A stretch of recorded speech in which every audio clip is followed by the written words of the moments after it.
Sentito nel cuore mh, la spinta ad affrontare un argomento che potesse essere di sprone per tutti quelli che ascoltano e che si trovano a casa, perché è un periodo questo in cui ci si fanno delle domande, probabilmente ci sono dei progetti che siamo stati costretti a mettere nel cassetto, e quindi non riusciamo a espletare le nostre funzioni oppure a portare avanti quello che avevamo in mente di fare, e questo potrebbe un po' scoraggiare. E quindi è sceso nel cuore il pensiero di affrontare questo tema, come avete letto nel titolo, desideri per Dio, perché anche quando siamo limitati in ogni maniera, noi dobbiamo vedere nel nostro cuore, verificare nel nostro cuore che continui a esserci il desiderio di spingerci verso il Signore. E quindi parleremo appunto di questo argomento, lo faremo innanzitutto leggendo un passo della parola di Dio che si trova nell'Epistola ai Romani, al capitolo 15, e leggeremo un brano che va dal versetto 18 al versetto 24. Potete leggerlo con me, aprendo le vostre Bibbie nell'Epistola ai Romani, oppure seguendo la proiezione dei versi che adesso compaiono. È Paolo che parla, è quasi al termine della sua epistola e dà qualche notizia personale riguardo le sue intenzioni, riguardo al desiderio di incontrare i credenti di Roma. E così dice nell'epistola al capitolo 15 del verso 18: «Non oserei infatti parlare di cose che Cristo non avesse operato per mio mezzo allo scopo di condurre i pagani all'ubbidienza, con parole e opere, con la potenza di segni e di prodigi, con la potenza dello Spirito Santo. Così, da Gerusalemme dintorni fino all'Illiria, ho predicato dappertutto il Vangelo di Cristo, avendo l'ambizione o il desiderio di predicare il Vangelo là dove non era ancora stato portato il nome di Cristo, per non costruire sul fondamento altrui, ma come è scritto, coloro ai quali nulla era stato annunciato di Lui lo vedranno, e coloro che non ne avevano udito parlare comprenderanno. Per questa ragione, appunto, sono stato tante volte impedito di venire da voi. Ma ora, non avendo più campo d'azione in queste regioni e avendo già da molti anni un gran desiderio di venire da voi, quando andrò in Spagna, spero, passando, di vedervi e di essere aiutato da voi a raggiungere quella regione, dopo aver goduto almeno un po' della vostra compagnia». Ecco, così si esprime l'Apostolo Paolo, parlando del suo cuore, parlando delle sue esperienze, parlando dei suoi desideri. Lui confessa che ha sempre avuto l'aspirazione, il desiderio di predicare in territori dove l'Evangelo non era ancora arrivato, e quindi diventava per lui un'aspirazione anche nella scelta delle destinazioni, sapere che il Vangelo era stato predicato dagli apostoli, dai credenti delle chiese in alcune località, dirottava un po' i suoi movimenti verso altri luoghi dove non era ancora arrivato nessuno. Questo era un suo desiderio. E ci dice in questi versi che poiché aveva esaurito la sua attività di evangelizzazione nell'Asia Minore, nella Grecia, nell'Illiria, che è tutta la zona dei Balcani, la parte ampia dell'Albania, ma oltre Macedonia e dintorni, ecco, avendo raggiunto quelle località e avendo stabilito lì delle chiese, il suo desiderio rimaneva ancora forte, quindi stava guardando la cartina, diciamo così, e aveva notato che la Spagna non era ancora stata raggiunta.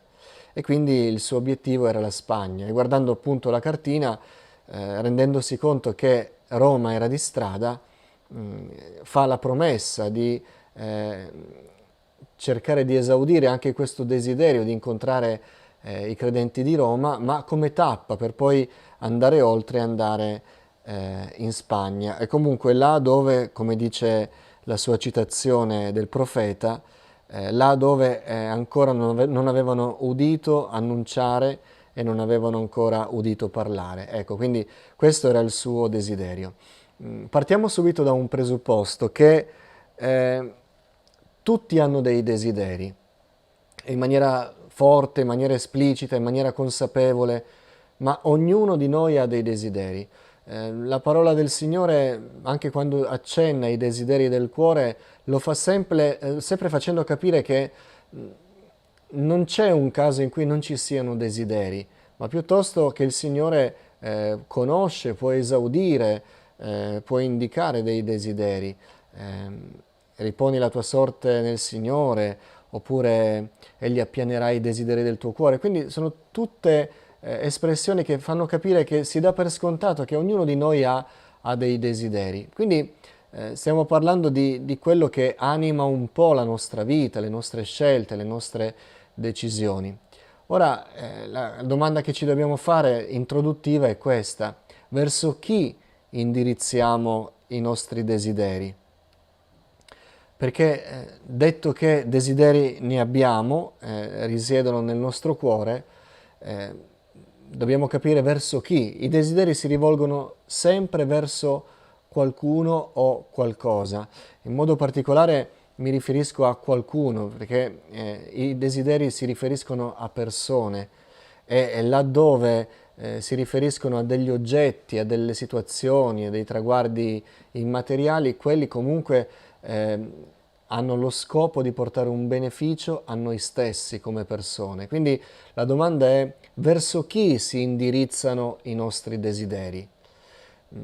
Io so per certo che i desideri di tutti gli uomini dovrebbero essere indirizzati verso Dio, perché l'anelito del cuore, il senso di insoddisfazione che spinge l'umanità intera, uomini, donne, giovani, anziani, a sacrificarsi, a piangere, a lottare, a combattere, questa insoddisfazione, questa tensione ad arrivare a dei traguardi, è la dimostrazione che c'è un desiderio nel nostro cuore che ci spinge oltre. E noi sappiamo dalla scrittura che questo spingersi oltre è verso Dio. L'anima tende al Signore, comprende di aver bisogno del Signore, anche se fino a quando lo Spirito Santo non chiarisce che la condizione di peccato ci tiene lontani da Dio, questo rimane molto fumoso eh, come realtà da comprendere, ma l'anima tende a Dio.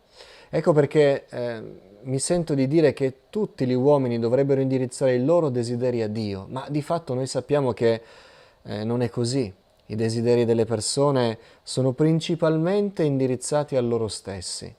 Tutte le scelte di vita, tutti i progetti tendono comunque a trovare la soddisfazione per se stessi, la felicità personale. Non sto dicendo che queste siano cose sbagliate, ma è un dato di fatto che i desideri delle persone sono innanzitutto verso loro stessi o verso le persone che amano, e a volte questi desideri sono così forti da essere capaci di condizionare anche le scelte più importanti.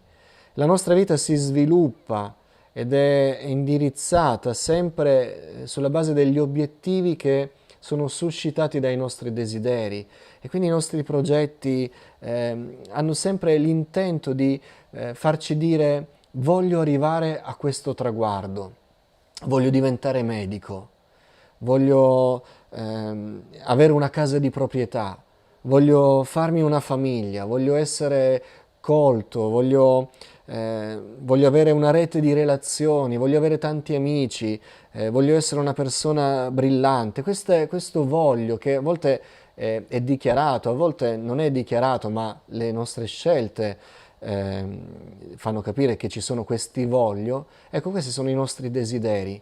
E ci rendiamo conto facilmente che sono indirizzati innanzitutto a noi stessi. I nostri desideri, i desideri che sono nella nostra vita, che sono nella nostra mente, sono rivolti verso noi stessi. Tanti voglio cercano di dare una forma alla nostra vita che sia una forma di felicità, di serenità. Però comprendiamo che questi desideri non sono rivolti e non sono indirizzati a Dio, se sono indirizzati a noi stessi. Se sono per il nostro beneficio, non possono essere per il beneficio di Dio. Ogni desiderio ha una destinazione. Può essere una persona che amiamo, ma soprattutto e principalmente sono desideri verso noi stessi. E i nostri desideri determinano i nostri obiettivi, determinano il nostro umore, determinano il modo in cui vediamo le cose, anche ci relazioniamo agli altri. In base ai nostri desideri, quando sorge in noi un desiderio, questo ci condiziona. Questo vale per tutti. Ma dicevo che se tutti gli uomini dovrebbero indirizzare i loro desideri verso Dio e non lo fanno perché la maggior parte di loro non ha dato il cuore al Signore, noi come figliuoli di Dio, pur avendo dei desideri per noi rendendoci conto che siamo cittadini del cielo, rendendoci conto che abbiamo una fede viva in Cristo Gesù, noi più degli altri dobbiamo mettere in rassegna i nostri desideri e verificare che se non tutti i più importanti dei nostri desideri siano indirizzati verso Dio e verso la sua opera. Ci dobbiamo prefiggere delle aspirazioni, dei traguardi, degli obiettivi spirituali da raggiungere, perché questi desideri daranno forma alla nostra intera esistenza. E quindi la grande domanda è: verso chi sono indirizzati i nostri desideri?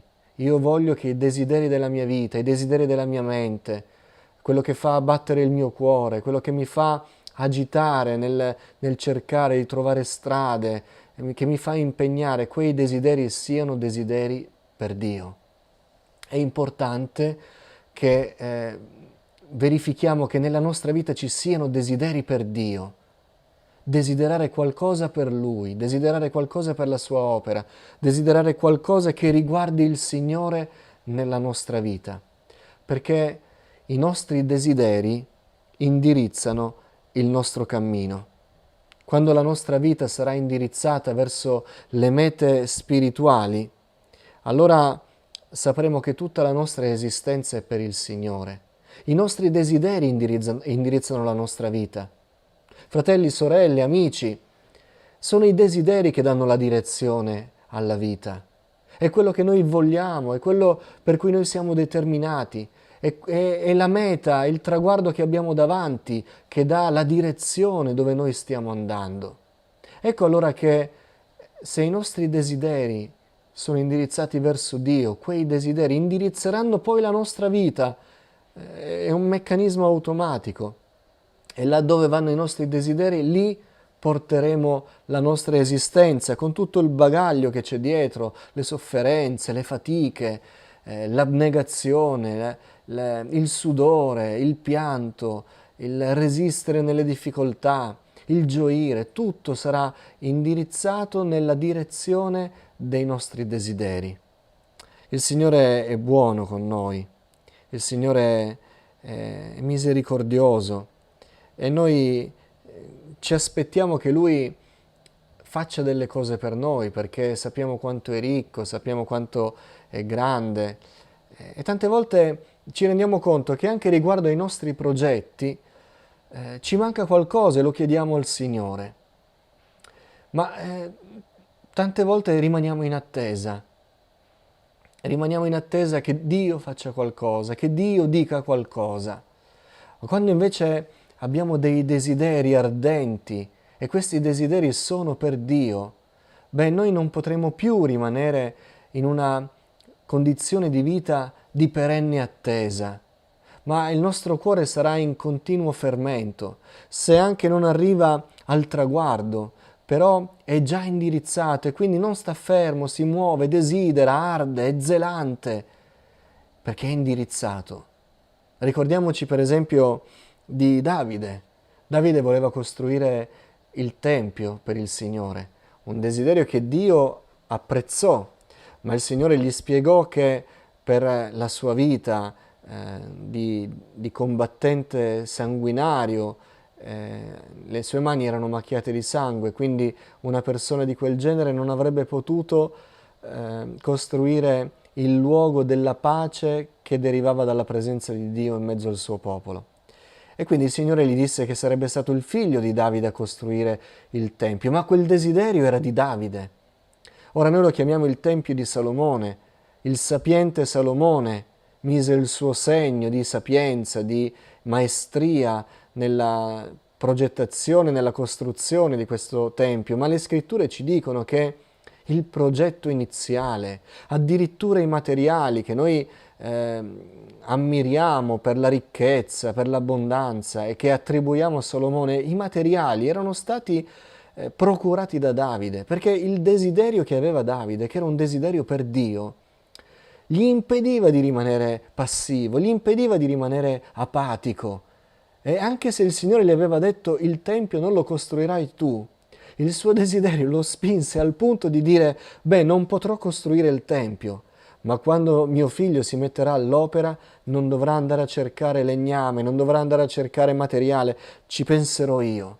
E così procurò il materiale, i disegni, fu tutto pronto perché il desiderio lo spingeva ad andare oltre. Tutti quelli che hanno avuto nella storia della Chiesa, nella storia di fede, dei desideri per il Signore non hanno potuto rimanere fermi, perché avevano dei desideri che indirizzavano la loro vita, indirizzavano le loro scelte, le loro decisioni, anche quotidiane. La direzione era quella dei desideri. Abbiamo tante storie nella Bibbia di uomini che, seppur non era arrivato il tempo della manifestazione di un grande progetto, il coronamento di un desiderio spirituale che avrebbe onorato il Signore, però continuavano a cercare il Signore, continuavano a darsi da fare, continuavano a rimanere in movimento spirituale, perché era il desiderio che era un po' come un motore nel cuore, il desiderio di piacere al Signore, il desiderio di vedere la gloria di Dio, il desiderio di vedere i traguardi spirituali raggiunti. Ecco allora che cosa significa essere indirizzati dai desideri. L'amore di Cristo che è nei nostri cuori ci spinge a fare il bene ed diventa il nostro desiderio. Comunicare il messaggio di salvezza è il nostro desiderio. Desiderare di piacere al Signore in ogni situazione, l'onestà, la testimonianza, non la maschera, non il presentarsi in un modo che non è naturale. Siamo uomini, abbiamo i nostri difetti, chi ci conosce tutti i giorni, conosce la nostra indole, le nostre cadute, le nostre incoerenze, ma abbiamo il desiderio e ci studiamo di piacere al Signore. E questo ci indirizza a fare la cosa giusta, nel senso la cosa che piace al Signore. È il desiderio di piacere a Dio che ci spinge a fare questo. E a volte quando non sono questi desideri che ci indirizzano, facciamo altro e veniamo meno. Noi siamo un popolo pentecostale e il popolo pentecostale è il popolo che sa che il battesimo nello Spirito Santo, la pienezza dello Spirito Santo, le potenti operazioni dello Spirito Santo sono ancora attuali, ma non solo quelli, il frutto dello Spirito, la franchezza del popolo di Dio che si muove nel mondo, tutte queste cose sono attuali e noi continuiamo a cercare la pienezza dello Spirito Santo, continuiamo a credere che il Signore battezza nello Spirito Santo, l'ha fatto nella nostra Chiesa poche settimane fa, dandoci una grande gioia il Signore, dimostrandoci che neanche il coronavirus ferma dal battezzare nello Spirito Santo e continuiamo a credere che è necessario, è indispensabile, non è un optional. Noi lo chiediamo, lo desideriamo, il battesimo nello Spirito Santo biblico, con l'evidenza iniziale del parlare in altre lingue, il desiderare di parlare in altre lingue ancora in tutti i giorni della nostra vita, questa pienezza, noi lo chiediamo e lo desideriamo.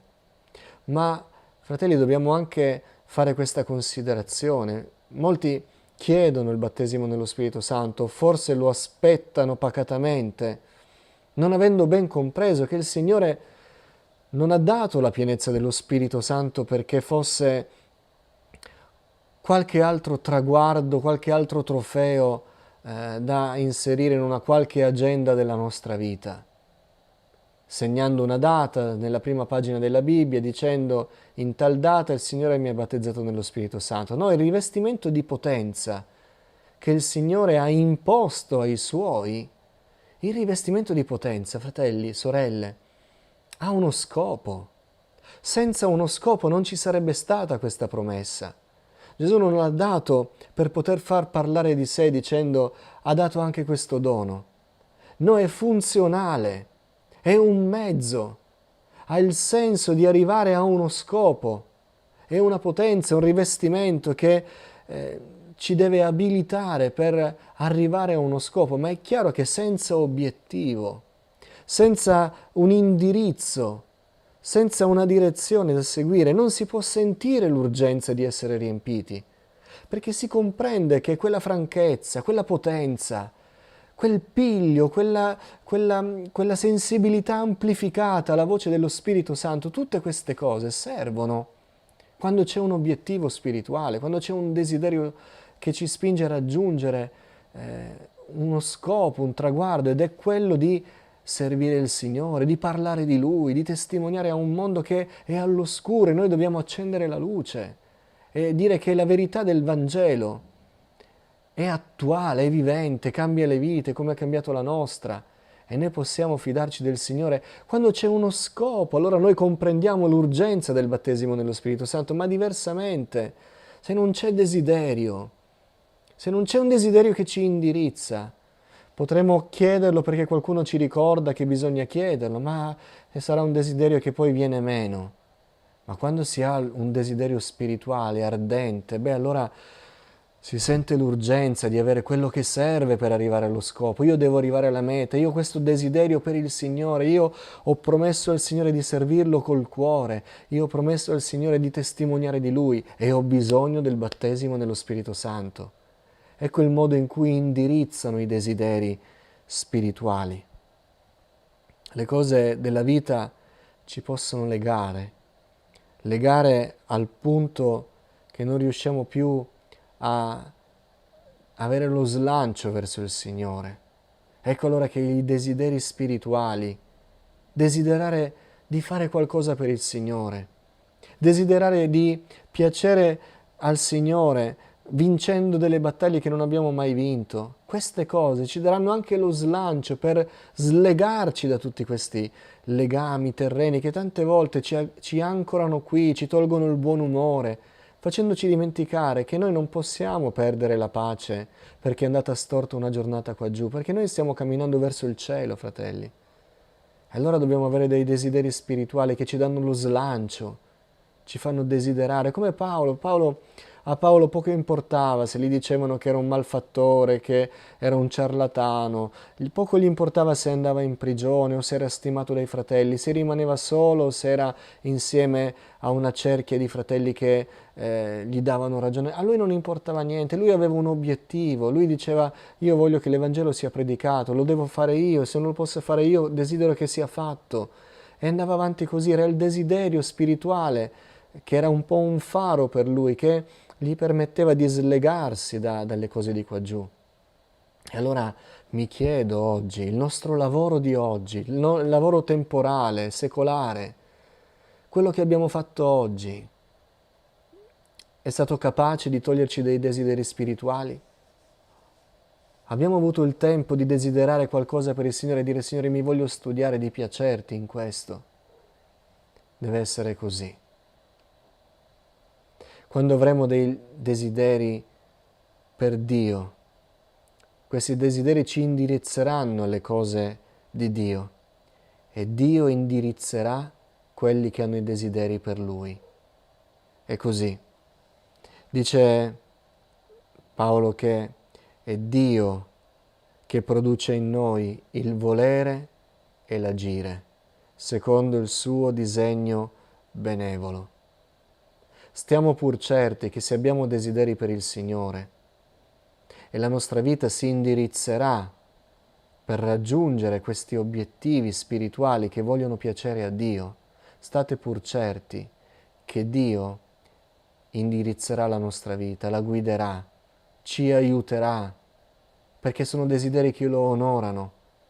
Noi ci siamo studiati che la nostra vita onori il Signore.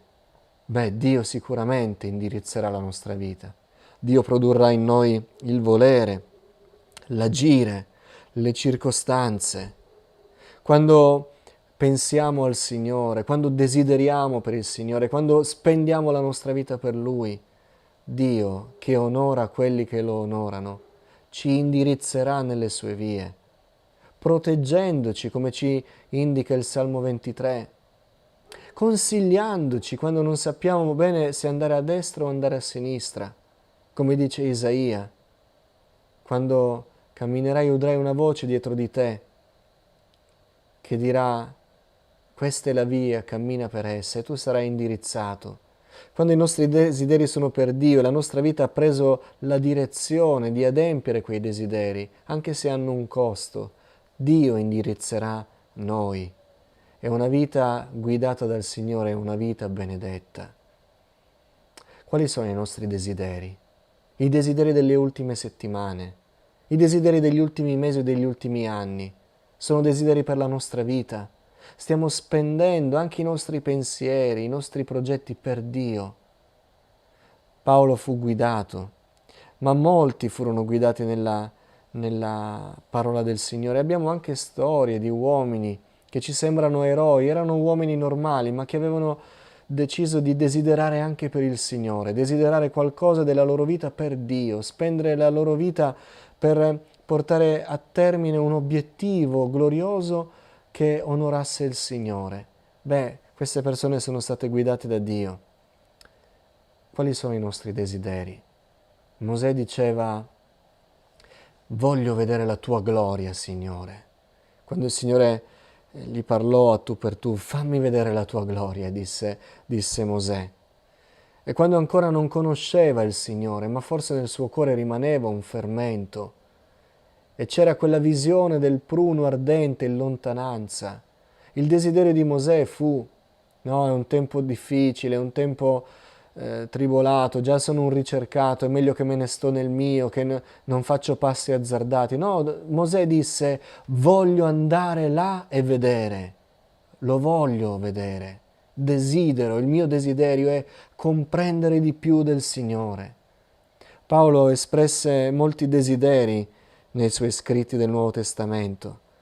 Dice: vorrei essere anatema, cioè scaduto dalla grazia, vorrei essere rinnegato per amore dei miei fratelli giudei che voglio vedere salvati. Questo è un desiderio per Dio, un desiderio per l'opera di Dio, per la gloria di Dio. Il desiderio di Paolo era di vedere salvati gli ebrei. E io vorrei essere io escluso dalla grazia per vedere loro salvati, un desiderio grande che determinò la sua vita. Paolo dice a Timoteo: Timoteo, Dio mette delle aspirazioni nel cuore e ci sono alcuni che desiderano servirlo con tutta la loro vita nel ministero. È un buon desiderio ed è un desiderio che indirizza la vita, facendo fare delle scelte. Nessuno pensi che desiderare per il Signore significherà avere ogni agio, ogni pregio. Abbiamo detto che i desideri indirizzano la nostra vita, la indirizzeranno anche nella scelta di un lavoro adatto, di un compagno, di una compagna adatta, di una situazione economica tribolata oppure di grande abbondanza. I nostri desideri determineranno la direzione della nostra vita, con scelte e sacrifici. Chi desidera di servire il Signore con tutto se stesso nel ministero desidera una cosa buona, dice Paolo. Avrà il suo costo, ma è un desiderio per Dio e Dio guiderà. Paolo dice: io vorrei che tutti fossero come sono io, cioè che spendessero tutti la loro vita per il Signore. Era un desiderio di Paolo. Vorrei che foste senza preoccupazione, dice. Vorrei che parlaste in altre lingue. Vorrei che profetizzaste. Aveva questi desideri Paolo. Paolo non diceva: io vorrei una famiglia serena dove la sera torno a casa e me ne sto tranquillo. Io vorrei avere non avere nessuna preoccupazione economica in modo da pagare le bollette. Certo, lo vorremmo tutti questo, ma i desideri di Paolo non erano questi, erano altri. E se anche doveva essere un pellegrino nel mondo, se anche doveva essere considerato come un criminale, lui aveva altri desideri e quei desideri lo indirizzavano diversamente. Dobbiamo avere dei desideri per Dio, fratelli. Dobbiamo avere dei desideri che onorino il Signore. La nostra vita sarà indirizzata da quei desideri. Quello che noi desideriamo determinerà le nostre scelte, ma noi conosciamo il Signore. La nostra vita appartiene al Signore. Siamo Suoi. E allora dobbiamo avere dei desideri per Lui, che ci permettano di spendere la nostra vita per Lui. E in questo periodo in cui abbiamo molte limitazioni, non può essere limitato il nostro cuore però, non lo sarà se siamo per il Signore. E quindi coltiviamo dei desideri per Dio. Voglio spronare tutti, i miei fratelli e le mie sorelle, a desiderare qualcosa per Dio. Noi dobbiamo desiderare di poter fare qualcosa per Lui. Dobbiamo desiderarlo con tutto il cuore. E sapremo che abbiamo dei desideri per Dio quando la nostra vita sarà indirizzata nella direzione di quei desideri. Quando le nostre scelte, quando vedremo che faremo dei sacrifici per arrivare a quello che vogliamo portare al Signore. Ma dobbiamo avere dei desideri per Dio, altrimenti che credenti siamo? Come possiamo dire di servirlo? Come possiamo dire di amarlo con tutto il cuore quando non spendiamo un solo progetto per Lui, non spendiamo un solo desiderio, anche piccolo, ma realizzato per il Signore? Adesso vorrei pregare, una breve preghiera, poi vi chiederò nelle vostre case di rivolgere voi nel vostro cuore questa preghiera al Signore. Signore, voglio che i miei desideri siano per Te.